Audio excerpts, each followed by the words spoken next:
Hey there, and welcome back again to YAS, a stripper podcast. On this podcast, we'll discuss how classifying each other as people and workers is dangerous to society and marginalized groups of people. We'll also talk about the climate in and outside of the strip clubs and all of the amazing things that strippers do. And of course, we'll talk about all of the things in between. I'm your queen, A.M. Davies, and this is YAS, a stripper podcast. Hey there, welcome back to another episode of YAS, a stripper podcast. Man, there is so much going on. It's so funny when things start to pile up and all happen at the same time. And it's just perfect, the guest that we have today, because she is a very direct person, and something that has sort of been occurring for me in the last several days is dealing with very direct women.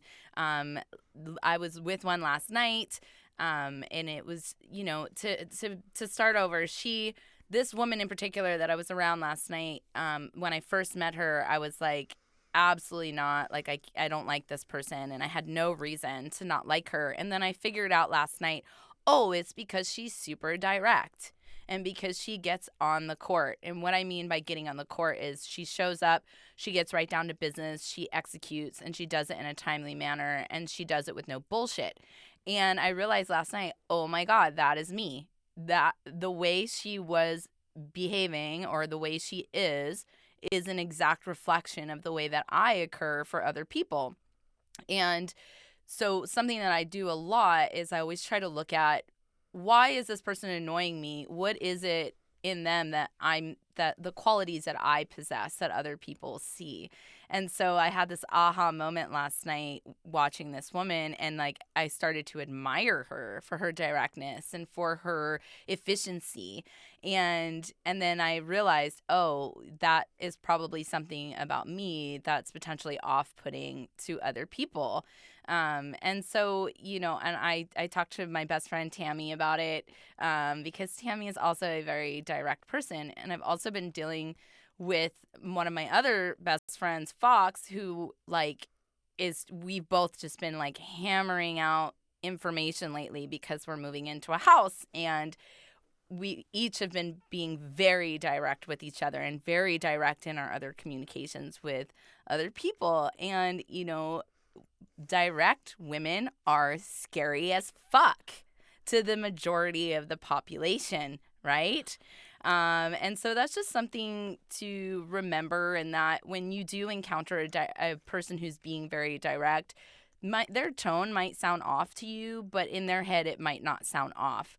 So I guess I'm not really trying to give advice on the situation, but I guess what I'd like to say is ask more questions. When someone's being very direct and they're coming off as rude, just ask them, what do you mean by that? And maybe see if you get a different type of tone. But yeah, I just wanted to bring it up because I've known our guest, Jordin Kensley, for a while now, and she's probably one of the most direct and in-your-face type of people that you will ever meet and encounter. Isn't that right, dear friend? It's pretty accurate. Yeah. Yeah, I've known you for a while, and I've seen you come up against a lot of walls and a lot of people who take what you say and sort of turn it into something else.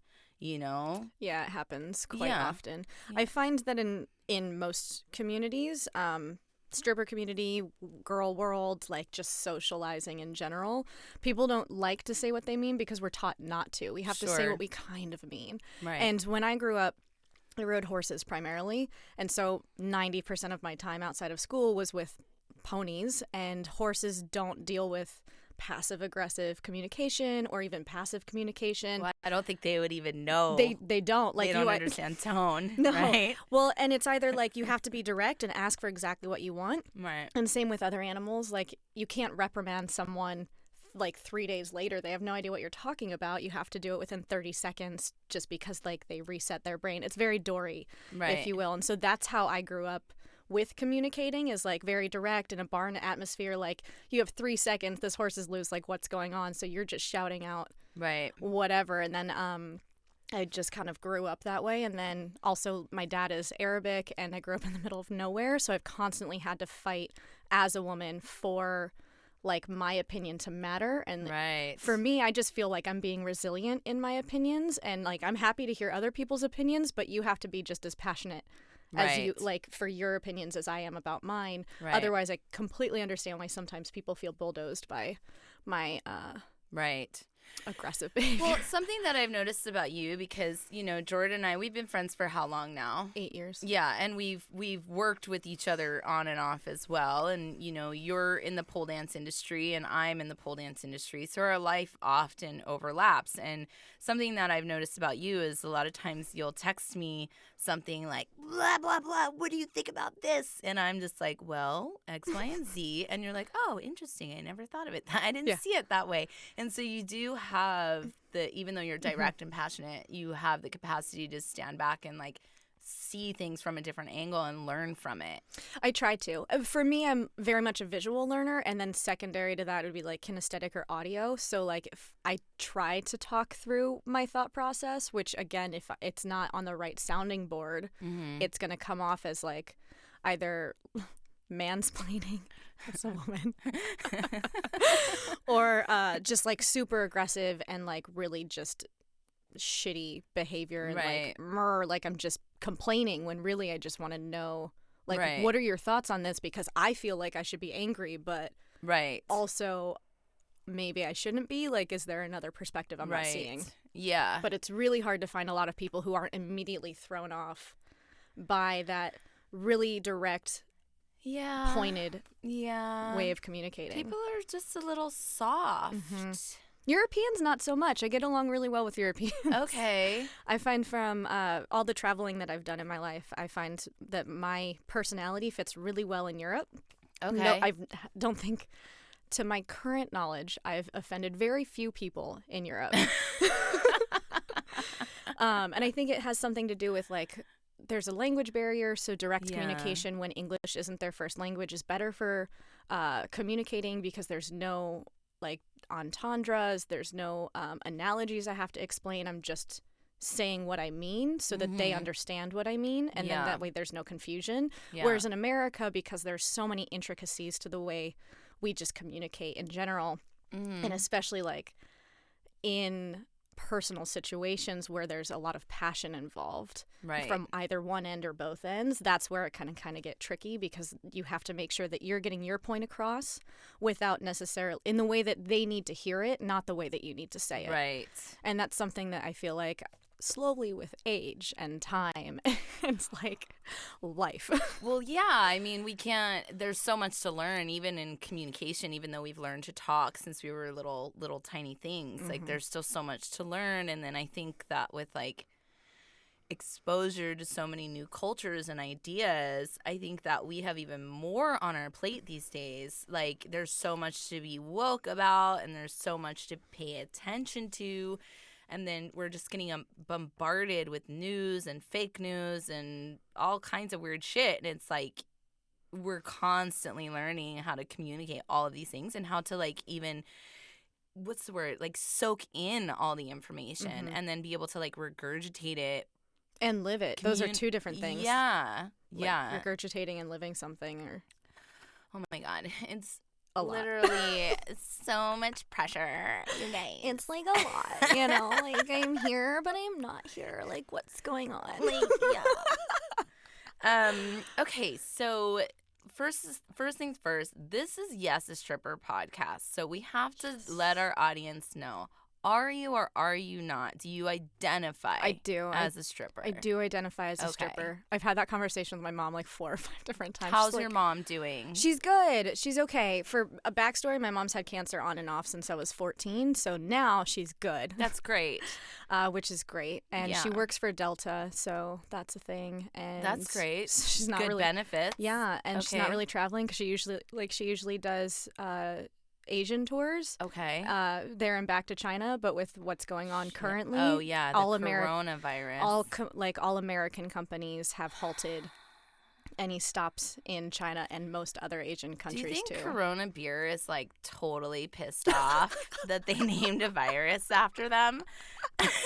Well, supposedly there's like I'm still looking into like the facts of it, but apparently it's a patented virus with like Oh yeah, man. I'll send you the links and everything that I found, but there's like a patent for it. It's a man-made situation Of that's course been it is. unleashed on the world. Yikes. Yay. All right. Well, this isn't Off a topic. science podcast. But yes, yeah. I am a stripper. Okay.